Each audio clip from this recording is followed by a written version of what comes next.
Thank you very much for giving me this opportunity to speak on this important topic. And I will also cover a little bit on the impact on the Middle East as well. The Russian presence in the Middle East, will take on a new meaning in the context of a conflict that reflects Russian desire to have strong influence in its immediate and broader neighborhood. It will also have consequences on the energy sector in the Middle East, where in view of the crisis, United States could seek its partners, Saudi Arabia and Qatar, to expand energy supplies in Europe. People in the MENA region, of the Middle East in general, are feeling impacts of this war in Europe on their food security, energy prices, and job markets. They are torn between sympathizing with Ukrainians fleeing their homes and cities destroyed by Russia's weapons, and remembering how the world looked away as the same weapons were destroying Syria, Libya only a few years ago. Meanwhile, regional governments, including US traditional allies, are hedging their bets between Russia and the US-led Western camp, playing on time to better evaluate the impacts of the war and to ease the restraints it's imposing on fragile economies and social fabrics in the region. The way we see it is that this war is impacting the Middle East in three principal areas. First, politically, the crisis has not yet forced any significant readjustments. However, long-term sanctions on Russia will be challenging for Middle Eastern countries whom have been diversifying their defense industries and seeking greater cooperation with Russia. Secondly, there are also increasing concerns over the humanitarian aid and food security in the region, especially in an already fragile countries. The growing number of Ukrainian refugees in the ballooning cost of the post-conflict reconstructions are raising concerns that critical humanitarian aid may be diverted from the Middle East and North Africa to address the fallout from the Ukrainian conflict. For millions of Palestinians, Lebanese, Yemenis, Syrians, and others who live in countries experiencing conflict, economic meltdowns, and increasing humanitarian needs, this would be equivalent to shutting down critical life support. As Russia, considered the larger exporter of wheat in the world, and Ukraine, the fifth largest, and between them, there are around 50 countries that depend on them for 30%. Several Arab countries are also buying more than 60% of their wheat from the two countries. Russia and Ukraine also count for 75% of global sunflower and seed oil production. This also raises significant concerns about or around food security, especially in countries which rely on Russia and Ukraine for their wheat supplies. Countries are looking for solutions, but even if importers seek to replace Russia and Ukraine, they will face multiple challenges in looking for an alternative source of wheat supply. The third element is that the future of gas and oil supplies is critical. Europe will likely seek to build up alternative gas supplies, and therein lies an opportunity for Gulf and Eastern Mediterranean countries. The Gulf countries are currently gaining from the increase in oil prices and are leveraging their situation to renegotiate their strategic relationships to pursue political gains.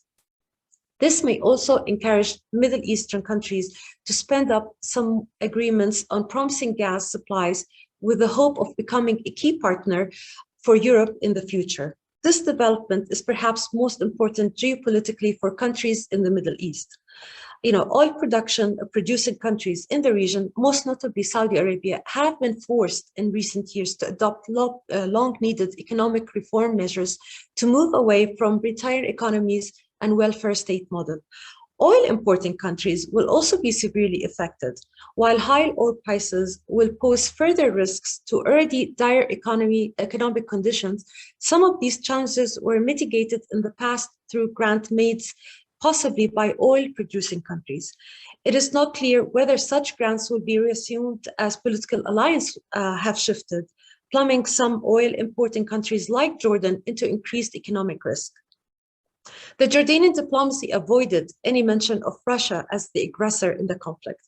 While Jordan cannot publicly assume neutrality over the crisis, it seems that this is what its diplomacy is hoping to achieve.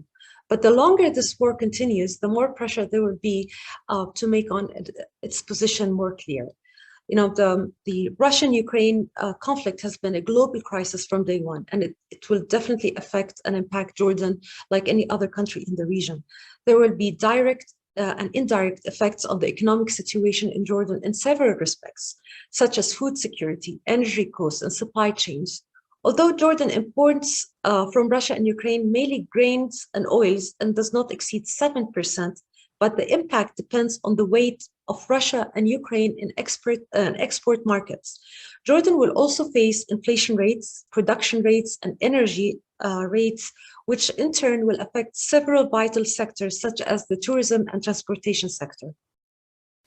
But this is where I see, or some of the diplomats and politicians believe that this is the opportunity for the Middle East to turn this challenge into opportunities. From the repercussion of the crisis with Russia and Europe's greatest exposure to Russia as a major source of energy and fertilizers, Europe turned to its allies in the Middle East to build partnerships and fertilizer factories distant from the European market. For example, there are some European companies in the process of setting up giant factories in Jordan where raw materials are abundant, especially phosphate, and to get rid of the dependence on Russia, which has been boycotted politically and economically, of course. The sign that the crisis will not stop with a ceasefire because of the political gap is getting greater than it's containing it as well. Jordan is qualified to be an incubator for these investments because it is politically an ally of the West, and therefore the political risks are non-existent.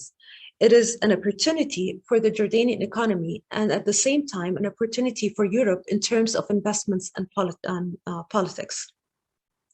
The benefits expected from these companies approaching the Middle East in such times are many, the most important of which is access to large European sources of financing, as well as benefiting from advanced European technology in terms of water-saving production and production process and high expertise at the highest technological level as the advanced technology will be transferred to the Middle East.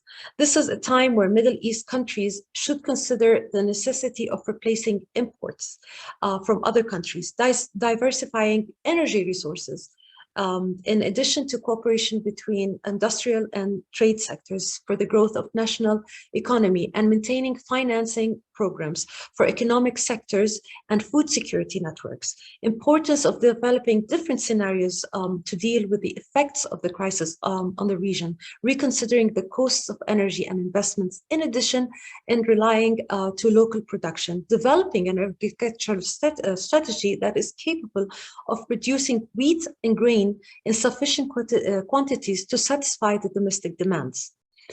To conclude, the surge of the prices of on the current inflation could replicate a scenario similar to the Arab Spring, when those factors also played a significant role in aggravating the trigger for civil unrest. Although global food security was unstable even before the conflict due to a rising number of crises and the COVID-19 pandemic, the Russian-Ukraine war will impact many people's lives in the Middle East region. Furthermore, the current international political scene has confused many countries in the Middle East. Most of them have diplomatic and economic ties with both the West and Russia. Thus, they find themselves involved in the division of the conflict and are trying to find a balance to avoid setting up and spoiling relations with either party.